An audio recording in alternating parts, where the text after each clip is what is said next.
कल मैंने आपका लाइव देखा, उसमें कुछ लोग जो है क्वारंटाइन सेल में गर्म पानी की बात कर रहे थे, चादर की बात कर रहे थे, खाने की बात कर रहे थे। इस पे आपने कुछ सोचा है या फिर कुछ इस पे इम्प्लीमेंट, ये भी प्रॉब्लम बिफोर यू को आया ही होगा, ये सारी शिकायतें, तो इस पे आपने कुछ वर्कआउट किया है?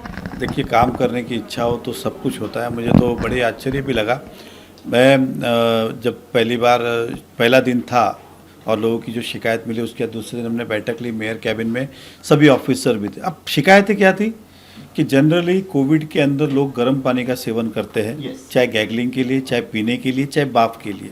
अब ये लोग सुबह 1 गिलास पानी उसको देते थे, अब उसके अंदर वो क्या क्या करें। दोबारा मिले तो 20 माले की बिल्डिंग 1000 पेशेंट है, वापस मिलता नहीं था। और जो मैन पावर कॉस्ट अगर हम गिने कि 1000 ग्लास को अगर पहुंचाना है हर रूम में तो कितना समय लगता है और कितने आदमी लगते हैं एग्जाम्पल, सिंपल बात थी। मैं जब यहाँ पे आया, बोला क्या प्रॉब्लम है, तो बोला सर नहीं पहुँचाते, वो लोग बार बार मांग। बोला फिर तो आप ठंडा पानी उनको देंगे कैसा? उसका सॉल्यूशन क्या निकाला सिंपली, अरे बोला मैं 400 रुपये 500 रुपये की केटली आती है जो होटल में अपन गर्म करते हैं पानी, बोला 500 देंगे, 1000 के मुश्किल से 5 लाख रुपये आपका लगेगा। उससे ज़्यादा तो आप पगार में खर्च करते हो, तो वो लेके आओ, फिर चाहे वो 1 बार पिए, 10 बार पिए, 25 बार पिए, उसकी इच्छा है। तो वो निर्णय उनको पटा। अब बात कितनी थी?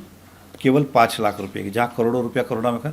तो उन्होंने माना, मेरे ख्याल टेंडर भी निकला, आज लास्ट दिन है टेंडर का, कल केटली आ जाएगी और कल हर रूम के अंदर एक केटली होगी। पेशेंट चला भी जाएगा तो केटली वहीं पे जो इलेक्ट्रॉनिक आती है ना, थर्मस अपन बोलते हैं, जो होटल में रहता है, तो वो आपको इजीली है उससे। बेडशीट मैंने पूछा तो बोला बेडशीट पे ऐसा था कि हर रूम के पीछे 2 बेडशीट थी, एक धोने जावे और दूसरी जब तक नहीं आवे तब तक बदली नहीं जावे, या पेशेंट बदली होता है तो बेड दूसरी भी धोने जाती, तो नई बेडशीट नहीं। लोग बोलते हैं एडमिट किया बेडशीट नहीं, मैंने इधर बोला कितनी बेडशीट लगती है यार? बोला कितने की? तो बोला 150 रुपया। बोला 1000 खरीदोगे तो कितना खर्चा आएगा? अब 150 इंटू 1000 कितना हुआ? 1.5 लाख रुपया। बोला 4000 का, तो बोला 6 लाख रुपये। बोला एक रूम के पीछे 4 क्यों नहीं देते आप, ताकि एक स्पेयर में रहे, एक बेड पे रहे, धोने के लिए ट्रांजिट में दो, तो कल वो भी निर्णय। बोला 6 लाख रुपए के लिए। तो फिर वो धोने मेरे ख्याल से 5000 नई बेडशीट मंगाई गई, आ भी गई। कुछ जगह पे उन्होंने वितरण भी, बेडशीट का मसला खत्म हो गया। वेंटिलेटर की मुझे बात की तो मैंने उनसे कहा कि 300 पेशेंट थे तब भी 18 वेंटिलेटर थे, आज 1300 पेशेंट थे तब भी 18 वेंटिलेटर। तो उन्होंने कहा कि सर सरकार ने कहा है कि वेंटिलेटर कॉरपोरेशन खरीद नहीं सकती है बिगर पूछे, बिगर परमिशन। तो हमने रिक्वेस्ट कॉरपोरेशन ने 2 महीने पहले की थी, 2 महीने से वेंटिलेटर मांग रहे, कोई दे नहीं रहा है। मैंने हमारे देवेंद्र फडणवीस साहब से कहा कि आप जरा ऑपरेशन, आप CS से बात करो, क्योंकि इसको CS का परमिशन लगता है। तो उनसे बात की, मेयर मैडम ने भी CS से बात की। आप देखिए परसों वेंटिलेटर आ गया 18। कोई इनिशिएटिव लेने वाला ही नहीं था उसके अंदर। अब वेंटिलेटर भी आ गए, चादर भी आ गई, ये भी गीजर का था। तो मुझे कहा कि सर सोलार बंद है, वो बारिश में सोलार नहीं चलता इसलिए गर्म पानी नहीं। बोला डिस्कनेक्ट करो, हीटर को डायरेक्ट इलेक्ट्रिक से जोड़ दो, पानी चालू हो गया, बारिश में आप इससे चलाओ जब तक धूप नहीं आती है। वो उन्होंने कर दिया, आधा प्रॉब्लम सॉल्व हो गया। तो खाली ये डिसीजन लेने वाले थे, अभी तक ये क्यों नहीं लिया गया था मुझे नहीं पता। छोटी छोटी समस्याओं का निवारण हुआ, बहुत सारी और भी समस्या है, ऐसा नहीं कि नहीं है, लेकिन हमारे पास जितनी पहुँचती है हम जो संबंधित लोग हैं उनसे मिलके उसको सुलझाने का प्रयास करते हैं। आज भी हमने कमिश्नर को बहुत सारी बातें कही है, जैसा नेगेटिव रिपोर्ट, जिसका पॉजिटिव आता है उसको घर वाले को रिपोर्ट ही नहीं मिलता है, पेशेंट को रिपोर्ट नहीं मिलता। बोलता पेशेंट को बता दे, पहला पेशेंट ऑक्सीजन पे लगा हुआ है, उसको आप रिपोर्ट बताओगे, बेचारा क्या करेगा? घर वाले को दोगे तो सेकेंड ओपिनियन लेगा, थर्ड ओपिनियन लेगा, ऑक्सीजन लेवल कितना ड्रॉप हुआ है कितना नहीं, वो तब बताएगा ना। तो कमिश्नर अच्छी बात कही कि हम ये कहते हैं। दूसरा 2 महत्व के विषय और मैंने कहा कि मीरा भाईंदर में अभी तक कॉरपोरेशन 2 डेथ तो हो चुकी है मेरे नॉलेज से।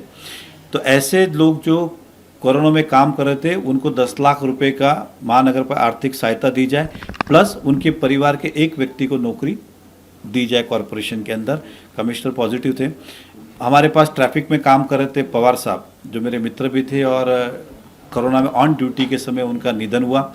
उनकी बेटी जो है वो जॉब चाहती है, तो मैंने कमिश्नर साहब से कहा था कि जब तक प्रोसेस नहीं होता एटलीस्ट मानधन पे उसकी बेटी को आप अपने महापालिका में जॉब दो, क्योंकि वो अल्टीमेटली सेवा जो इस शहर की कर रहे थे उसके अंदर उन्हें तो ह्यूमैनिटी ग्राउंड पे होना चाहिए। ऐसी बहुत सारी बातें कही और मुझे विश्वास है कि कमिश्नर साहब पॉजिटिव देखेंगे। धन्यवाद। दोस्तों, बस मैं यहाँ पे आपको लास्ट में ये बता दूं कि ये जो कुछ समस्याएं हैं गर्म पानी की और चादर की, ये सारी समस्याएं मुझ तक भी पहुँची थी, कहीं नहीं खाने की भी समस्या पहुँच रही थी, लेकिन ये एक स्मार्ट डिसीजन आपका मुझे लगा ये कि गर्म पानी की जो व्यवस्था आपने जिस तरीके से मतलब जो सलाह दिया वो स्मार्ट डिसीजन हम उसको कहेंगे। कि आपने कहा कि केतली खरीद लो, जितनी बार उसको पानी चाहिए कम से कम 1 गिलास पानी। खाने में भी क्या ऐसा नहीं हो सकता कि अगर आपने खाने की बहुत शिकायत थी। खाने का मूल क्या था कि पहले 300 पेशेंट थे, एक जगह पे बनता था खाना और 3 जगह पे सप्लाई होता था। अब क्या करते थे, एक जगह पे 1000 खाने पैकिंग करना है। पैकिंग करने के लिए 1000 के अंदर आप सोच लो, अगर एक को 1 मिनट भी लगता है तो 1000 मिनट लगेंगे। सोचो कितना समय लगता है। वो उसको 2-2 घंटे 3-3 घंटे पैकिंग को, फिर वो जाता था दूसरी जगह पे, वापस 20 माले की बिल्डिंग 1000 रूम में पहुंचना, वो सप्लाई करने में 2 घंटे, ये 4-4 घंटे तो ट्रांजिट में और इसमें लगते थे। और एक ही आदमी काम करने वाला, ना क्वालिटी पे ध्यान दे पाता था, ना गर्म पे, ना सर्विस के ऊपर। लास्ट में मैंने कहा कि आपको 3 खाने का अलग अलग बनाने में तकलीफ क्या है, तो उन्होंने वो डिसीजन को भी माना। उसका भी फिर उसी दिन टेंडर कॉल किया, जिसकी कल टेंडर मेरे ख्याल से आ गए, कल ओपन करने वाले।